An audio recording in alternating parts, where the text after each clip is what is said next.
নমস্কার, আরোগ্য health care foundation অত্যন্ত গর্বের সঙ্গে আপনাদের সাথে শেয়ার করছে আমাদের first ever free health care camp. Location Jawaharlal Nehru বালিকা নিবাস, আগরতলা, ত্রিপুরা। একটা কথা আপনাদের সাথে আগে শেয়ার করে রাখছি, এই ব্লগটি ছিল 14 আগস্টের। কিছু কারণবশত ব্লগটি আপলোড করতে আমাদের একটু লেট হয়েছে। আমরা যখন ওইখানে গিয়ে পৌঁছই, দেখি কি বাচ্চারা 15 আগস্টের জন্য প্রিপারেশন করছে। সেই দৃশ্য দেখে সত্যি আমাদের স্কুল টাইমের কথা মনে পড়ে যায়।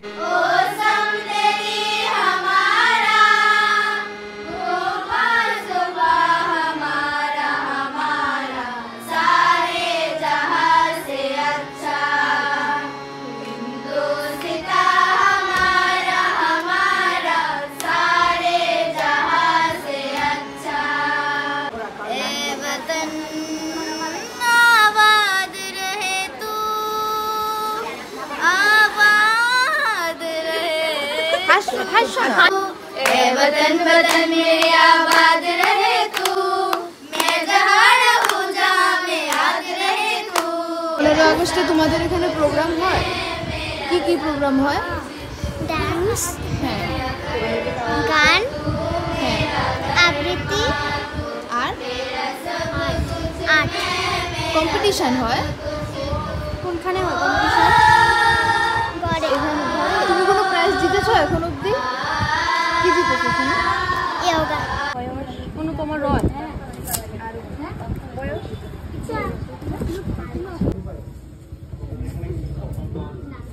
ওখানে ছিল প্রায় 51 জন কন্যা শিশু, যাদের বয়স 1 থেকে 18 বছরের মধ্যে। এই উদ্যোগের মাধ্যমে আমরা তাদের শারীরিক সুস্থতা নিশ্চিত করার এক ছোট্ট প্রচেষ্টা করেছি। আমাদের সঙ্গে ছিল BHMS ডক্টর প্রীতমাচার্য, 2 জন ডেন্টাল সার্জন ডক্টর অঙ্কনাচার্য এবং ডক্টর ঋতুপর্ণা মজুমদার। আমরা হিমোগ্লোবিন এবং সুগার টেস্টও করাই, যাদের মধ্যে কিছু বাচ্চা এরকম ছিল যারা ভয় পাচ্ছিল, আর কিছু উইলিংলি এসে তাদের সমস্যা ডক্টরদের কাছে জানাচ্ছিল। সাথে ওখানের স্টাফদেরও চেক আপ করানো হয়।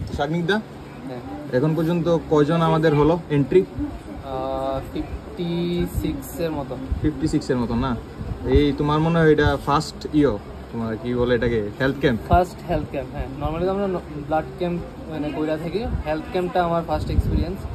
এটা ভালো লাগছে। আর আমি যেমন তুমি যে এরকম ফ্রি ট্রিটমেন্ট সবাই যারা দিতেছে, এটা একটা ভালো ইনিশিয়েটিভ, সবারই আজ্ঞায় দরকার এরকম ইনিশিয়েটিভ। তুমি আমাদের ফাউন্ডেশনের সাথে যুক্ত হয়ে তোমার কেমন লাগতেছে?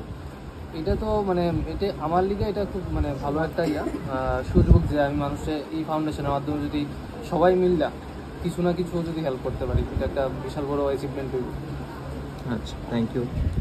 তোমার কি ফার্স্ট ক্যাম্প এটা? হ্যাঁ, ফার্স্ট ক্যাম্প, খুব ভালো এক্সপেরিয়েন্স। কত জানি হাইট, কত জানি কইছো 4.4।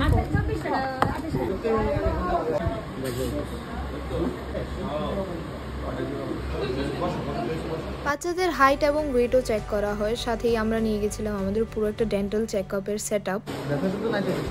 ওখানে 2-3 জন বাদে ম্যাক্সিমাম বাচ্চাদেরই ডেন্টাল চেকআপের প্রয়োজন ছিল। আর এজ 14 to 18 এর মাঝামাঝি অনেক মেয়েরাই ছিল যারা তাদের মাসিক সমস্যা নিয়ে ভুগছিল। আমরা যথাযথ চেষ্টা করেছি তাদের সমস্যার সমাধান করার। আমরা চেকআপের পর তাদের জন্য আয়োজন করি ছোট্ট একটি রিফ্রেশমেন্ট, একটু ফ্রুট জুস এবং পেন। প্রচেষ্টায় রইল যে পরবর্তীকালে সকলের জন্য আমরা যেন বড় কিছু একটা করে উঠতে পারি। যেটা ভেবেছিলাম যে বেশ একটা সময় লাগবে না ক্যাম্পটা শেষ হতে হতে, কিন্তু সন্ধ্যা হয়ে যায়। যেহেতু রাখি পূর্ণিমা চলছিল, তো ফেরার পথে ওরা সকল ভাইদের দাদাদের রাখি বাঁধে, যেটা কিনা হ্যান্ডমেড ছিল, তারা নিজেরা বানিয়েছিল।